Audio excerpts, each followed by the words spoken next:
बिस्मिल्लाहिर्रहमानिर्रहीम। Mendelian pattern of inheritance की 3 तरीके थे।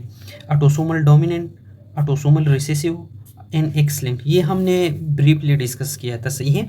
ऑटोसोमल डोमिनेंट में हमने क्या पढ़ा था कि अगर एक ही डोमिनेंट एलील हो तब ये एक्सप्रेस होगा। रिसेसिव में हमने क्या पढ़ा था कि जब डोमिनेंट एलील एब्सेंट हो तब ये एक्सप्रेस होगा।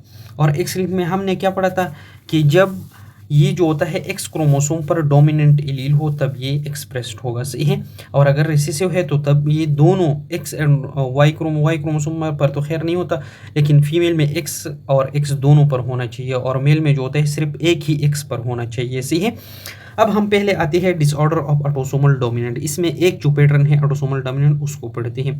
उसमें क्या कहते हैं कि ये चूंकि डोमिनेंट है इसलिए ये होमोजाइगस कंडीशन में जहां पर 2 डोमिनेंट एलील होती है और हेटेरोजाइगस कंडीशन जहां पर एक डोमिनेंट एलील होते हैं, दोनों कंडीशन में एक्सप्रेस्ड होता है, यानी मैनिफेस्ट होता है, बंदे में उसकी साइन सिम्टम्स अपीयर हो जाते हैं।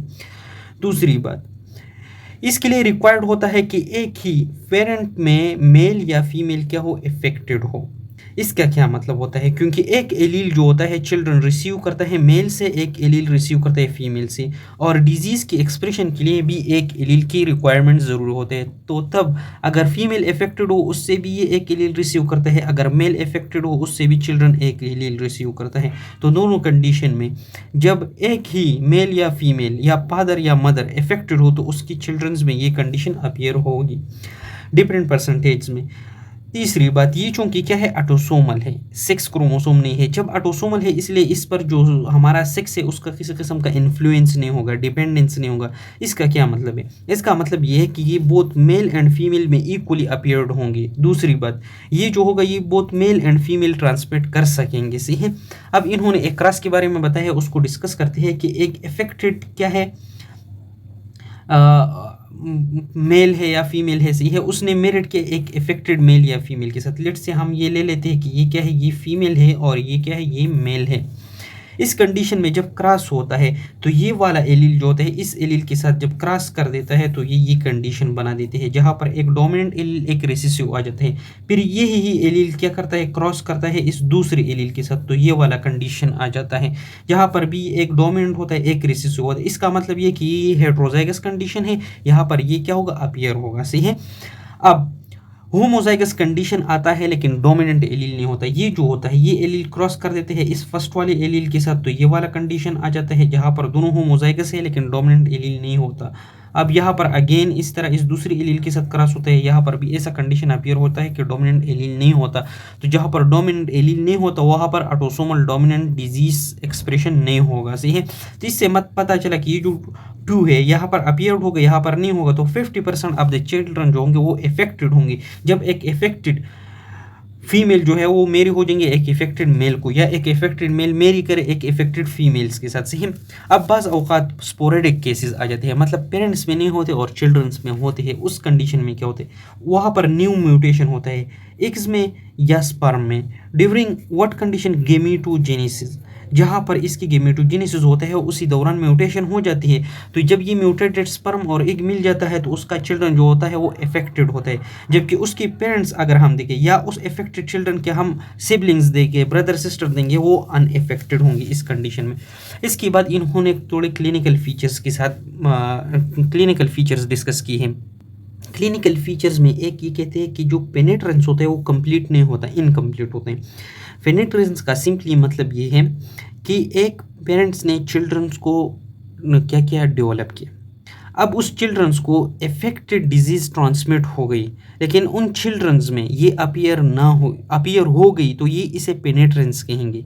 अगर अपीयर ना हुई तो इसको हम इनकम्प्लीट पेनेट्रेंस कहेंगे। तो इसी तरह कुछ चिल्ड्रन इसको पेरेंट्स से ले लेते हैं लेकिन फिर भी वो नॉर्मल लेता है, सही है, प्यू पेनेट्रेंस को हम किस तरह, अब यहाँ पर सिंपली एग्जांपल देंगे कि अगर 50% पेनेट्रेंस है तो इसका मतलब ये है कि 50% इनहेरिटेड चिल्ड्रंस पॉपुलेशन में क्या है, उनमें ये अपीयर नहीं हुआ है और 50% में ये अपीयर हुआ है, सही है।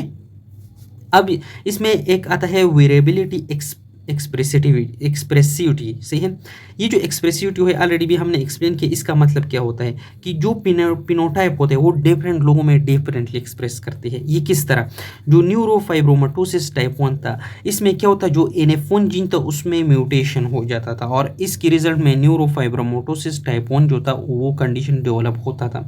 लेकिन इस न्यूरोफाइब्रोमाटोसिस टाइप 1 के पेशेंट्स में हमने देखा कि कुछ की स्किन्स पर ब्लू स्पॉट्स थी, कुछ की स्किन्स के ऊपर मल्टीपल ट्यूमर्स थी और कुछ की स्केलेटल डिफॉर्मिटीज़ थी, उसके हैंड्स में, उसके लेग्स में या किसी और बोन्स में वो एबनॉर्मेलिटीज़ थी। तो हमें पता चला कि यहाँ पर कुछ लोगों में ये एक तरह पिनोटाइप अपीयर हो गया, दूसरे लोगों में और तरह पिनोटाइप, तीसरे लोगों में और तरह पिनोटाइप अपीयर हो गया। तो इसका मतलब ये कि इसमें वेरिएबल एक्सप्रेसिविटी है। अब ये दोनों क्यों होता है, क्योंकि ये एक जीन इन्फ्लुएंस पर डिपेंड करते हैं। दूसरी जीन क्या कर देते हैं, इस NF1 जीन पर क्या कर देते हैं, अपने असरात डाल देते हैं। दूसरा इसके बारे में क्या कहते हैं कि इन्वायरमेंटल फैक्टर का भी इसमें काज हो सकता है, वो भी इसमें इन्वॉल्व हो सकते हैं। अब ऑटोसोमल डोमिनेंट डिसऑर्डर्स में जो म्यूटेशन होता है वो किस तरह होता है। कुछ म्यूटेशन के रिजल्ट में लॉस ऑफ फंक्शन होता है, अपना फंक्शन छोड़ लेते हैं।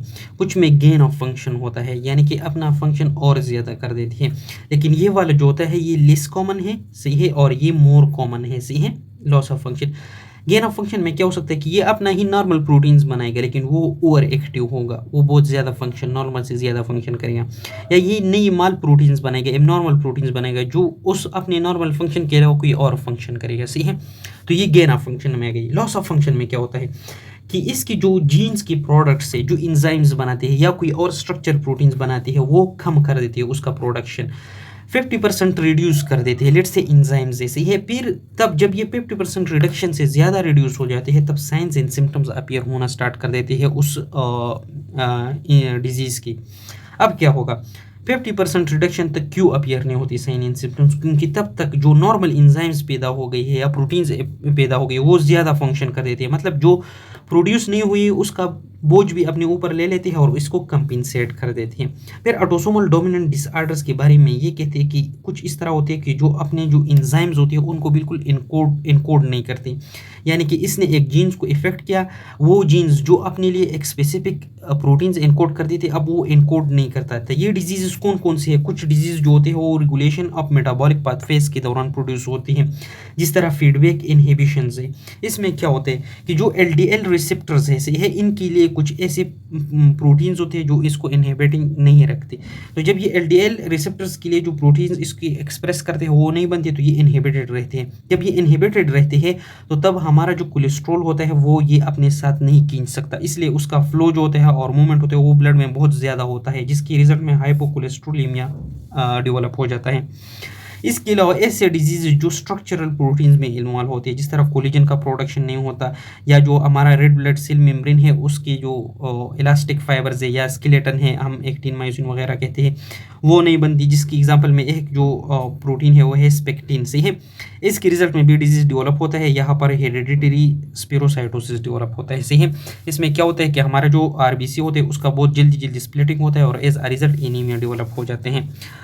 अब इसकी बात क्या कहते हैं कि कुछ जीन्स ऐसे होते हैं जो कि मल्टीमेरिक प्रोटीन्स की सब यूनिट्स बनाते हैं। लेट्स से ये 3 सब यूनिट्स है, सही है, ये एक एंजाइम है उसकी 3 सब यूनिट्स है। जब ये 3 सब यूनिट्स मिल जाए तो ये एक खास स्पेसिफिक एंजाइम्स बनाएगा और तब ये एक स्पेसिफिक एंजाइम अपना फंक्शन कर सकेगा।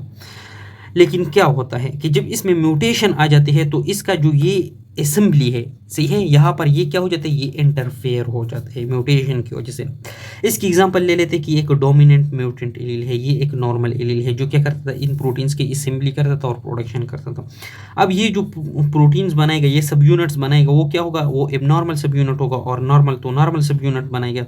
अब लेट से ये 2 नॉर्मल सब यूनिट बन गया और एक ही एबनॉर्मल आ गया। अब इसका असेंबली होगा, इसको एक साथ करना होगा। तो अब इसका एक साथ करना इंटरफेयर करेगी क्योंकि इसमें ये एबनॉर्मल सब यूनिट है, इसका मतलब ये है कि कहीं पर तो कोलिजन्स जो होंगे उसका प्रोडक्शन कम होगा। जब कोलिजन्स की प्रोडक्शन कम हो, इसका क्या मतलब है कि ये जो एंजाइम्स था, सही है, इसकी जब ये ट्राइमेरिक एंजाइम असेंबल करता था, ये कोलिजन की प्रोडक्शन करता था, अभी असेंबल नहीं करता, इसका फंक्शन लॉस हो गया, तो कोलिजन की प्रोडक्शन नहीं होगा। जब कोलिजन की प्रोडक्शन नहीं होगा, एज अ रिजल्ट एक डिजीज डेवलप होगी जिसको ऑस्टियोजेनिक इम्परफेक्टा कहेंगे।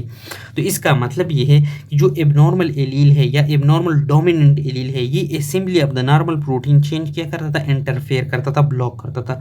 इसी तरह के डोमिनेंट एलील्स को कहती है डोमिनेंट नेगेटिव। ये बात याद रखना एमसीक्यूज के लिए, डोमिनेंट नेगेटिव। अब इस टेबल में यहाँ पर ऑटोसोमल डोमिनेंट इनहेरिटेंस के बारे में बताया है। तो इसमें इन्होंने बताया कि ये डिजीज ऐसे हैं जिसमें फेमिलियल हाइपर कोलेस्ट्रोलीमिया है, जिसमें एलडीएल रिसेप्टर्स जो होते हैं वो क्या हो जाते हैं, एबनॉर्मल्स बन जाते हैं, और इसका फंक्शन क्या होता है, रिसेप्टर ट्रांसपोर्ट होता है। मार्फन सिंड्रोम है, आगे डिस्कस करेंगे, इसमें एबनॉर्मल फिब्रिलिन बन जाती है, इसका सपोर्ट स्ट्रक्चर सपोर्ट होते हैं एक्स्ट्रासेलुलर मैट्रिक्स के लिए। एहलर-डानियस सिंड्रोम है, ये भी आगे पढ़ेंगे, इसमें एबनॉर्मल कोलेजन बनता है जो कि स्ट्रक्चर सपोर्ट देते हैं एक्स्ट्रासेलुलर मैट्रिक्स को। हेरेडिटरी स्पेरोसाइटोसिस देते हैं जिसमें स्पेक्ट्रिन जो होता है वो या इनकायरिन या कोई और प्रोटीन है वो बन जाते हैं जो कि हमारे रेड ब्लड सेल की मेम्ब्रेन्स में होती है, सही है। ये भी स्ट्रक्चर सपोर्ट देती है रेड ब्लड सेल की सेल मेम्ब्रेन को। As a result red blood cells क्या हो जाती है, स्प्लिट होती है प्रीमेच्योरली और एनीमिया काज होती है। न्यूरोफाइब्रोमाटोसिस टाइप 1 है, इसमें न्यूरोफिब्रोमिनिन 1 जो होता है वो डिफेक्टिव बन जाता है, ये ग्रोथ की रेगुलेशन करता है। एडल्ट पॉलीसिस्टिक किडनी डिजीज है, इसमें पॉलीसिस्टीन जो होते हैं वो एबनॉर्मल बन जाता है, जिसकी रिजल्ट हमारे सिल के दरमियान या सिल और मैट्रिक्स के दरमियान में जो इंटरेक्शन होता है या एडेशन होता है वो डिफेक्टिव बन जाते हैं, क्योंकि ये प्रोटीन्स क्या करते थे, ये वाले फंक्शंस करती थी।